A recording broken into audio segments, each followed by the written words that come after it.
Today is Nepal, tomorrow is India. कुछ नेता तो ये भी कह रहे हैं, मैं आपको नाम ही कोट कर देता हूँ, तेजस्वी यादव जो आरजेडी सुप्रीमो सजाए आफ्ताब लालू यादव के सुपुत्र तेजस्वी यादव का कहना है कि जो नेपाल में हो रहा है वैसा ही कुछ आक्रोश बिहार के युवा में भी है।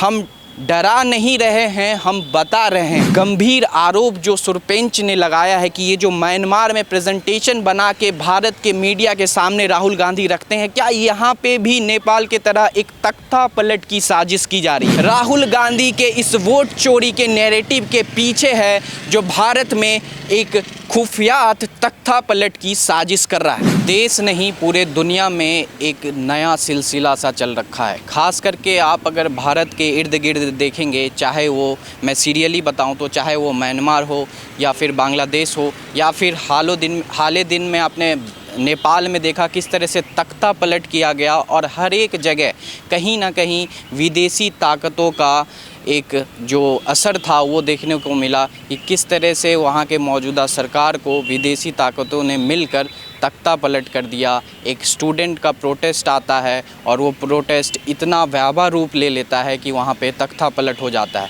कुछ ऐसा ही आपको हम भारत के साथ भी होने जा रहा है या साजिश की जा रही है, वो हम आपको इस वीडियो में बताने की कोशिश करेंगे। नमस्कार, आप सभी का स्वागत है हमारे चैनल पॉलिटिकल नॉकआउट पर। मैं नीतीश कुमार आप सभी को आज बताऊँगा कि किस तरह से भारत में भी साजिश की जा रही है एक तख्ता पलट करने की। आपने पीछे दिनों सुना होगा कि भारत के नेता विपक्ष राहुल गांधी ने एक शानदार प्रेजेंटेशन दिया, जिस प्रेजेंटेशन में वोट चोरी की बात की गई। ये वोट चोरी बिहार में होने वाले चुनाव को लेकर की गई थी, जिसका प्रेजेंटेशन राहुल गांधी ने किया। उसमें मीडिया वालों ने भी काफ़ी बढ़ चढ़ कर हिस्सा लिया। इस मुद्दे को देश स्तर पर ले जाया गया।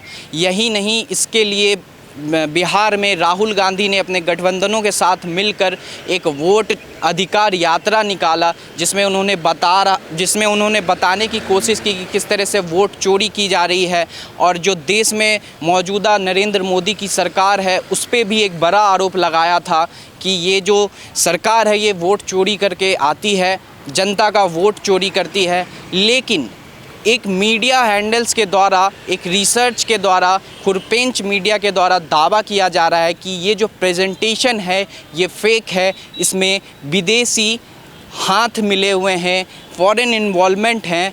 उन्होंने बताया कि जो प्रेजेंटेशन जो राहुल गांधी ने दिखाया था मीडिया के सामने प्रेस कॉन्फ्रेंस करके, उस प्रेजेंटेशन को बनाने के लिए जो स्थान यूज़ किया गया था वो ना तो बिहार था, ना तो भारत का कोई राज्य, बल्कि वो दूसरा देश म्यांमार था। जी हाँ, म्यांमार, जहाँ पे कुछ दिनों पहले सत्ता पलट की गई और बताया जाता है कि वहाँ पे भी कुछ इसी तरह से साजिश करके विदेशी ताकतों के हाथ के द्वारा वहाँ पे सत्ता पलट की गई।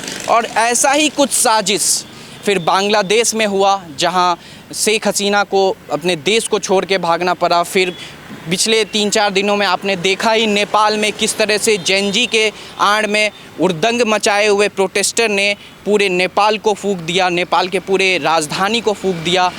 और नेपाल में ये सब गतिविधियां हो रही थी तो भारत के विपक्ष को भी कुछ ना कुछ तो बोलना ही था। तो उनमें से कुछ नेता ये कह रहे हैं कि today is Nepal, tomorrow is India.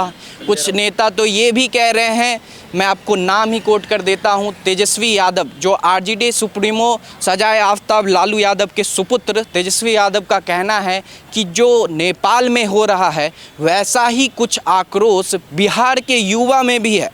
हम डरा नहीं रहे हैं, हम बता रहे हैं। ये शब्द उनके हैं जो उन्होंने अपने ट्विटर हैंडल पे डाला था, एक्स हैंडल पे। बाद में उन्होंने उसे डिलीट कर दिया, लेकिन उनकी मानसिकता इससे नज़र आती है। बाकी जो इंडिया गठबंधन के और भी नेता हैं वो भी इस पे कटाक्ष कर रहे हैं कि नेपाल का जो आंदोलन है वो भारत में भी हो सकता है। तो क्या ये गंभीर आरोप जो सुरपेंच ने लगाया है कि ये जो म्यांमार में प्रेजेंटेशन बना के भारत के मीडिया के सामने राहुल गांधी रखते हैं, क्या यहाँ पे भी नेपाल के तरह एक तख्ता पलट की साजिश की जा रही है? क्योंकि मैं आपको बताऊं और डिटेल में, तो नेपाल में जिस तरह से हुआ वैसे ही भारत में भी करने की साजिश कर रहे हैं। क्योंकि सुरपेंच का दावा है कि जो प्रेजेंटेशन बनाया गया, जो उसमें टाइम जोन जो यूज़ किए गए हैं स्लाइड्स के लिए, वो टाइम जोन यहाँ के नहीं हैं, वो विदेशी टाइम जोन है, MMT जैसे। तो इसीलिए ये दावा जो है सुरपेंच का, ये बहुत ही, ये या कह सकते हैं ये आरोप बहुत ही गंभीर है। ये नेशनल सिक्योरिटी का मुद्दा है। मुझे लगता है इस पे इलेक्शन कमीशन हो या फिर भारत सरकार हो या सुप्रीम कोर्ट इसको संज्ञान में लेना चाहिए। और मुझे भरोसा है अपने देश के न्यायपालिका पे कि आने वाले दिनों में इस पे संज्ञान लिया जाएगा, इसकी जाँच की जाएगी।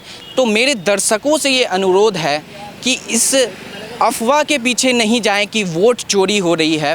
वोट चोरी का एक नैरेटिव चलाया जा रहा है।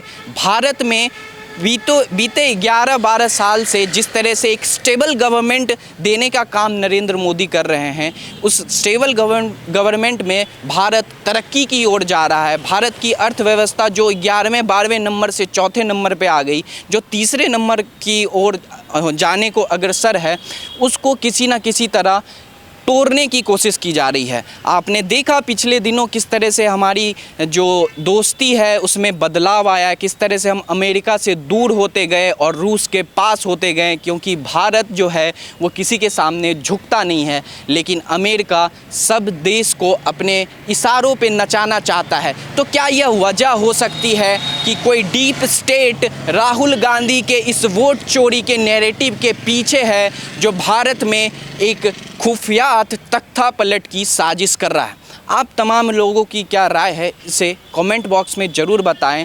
और आपको क्या लगता है इस पे जांच होना चाहिए? क्या राहुल गांधी का जो प्रेजेंटेशन है उसको एक कानूनी प्रक्रिया के थ्रू जांच करके लोगों के समक्ष लाना चाहिए? जैसे कि वो कहते हैं कि हमें हलफनामा नहीं देना, चुनाव आयोग हमें हलफनामा देगा। तो क्या अब राहुल गांधी हलफनामा देंगे? क्यों? क्या ज़रूरत पड़ गया? क्या इंडिया में प्रेजेंटेशन बनाने के लिए जगह नहीं है? क्या इंटरनेट नहीं है? क्या इक्विपमेंट्स नहीं है? तो ऐसा क्या हो गया कि आपको म्यांमार में प्रेजेंटेशन भारत के लिए बनाना पड़ गया? तो आप सभी से अनुरोध है कि आप अपने जो भी विचार हैं कमेंट बॉक्स में रखें। इस वीडियो को देखने के लिए बहुत बहुत धन्यवाद।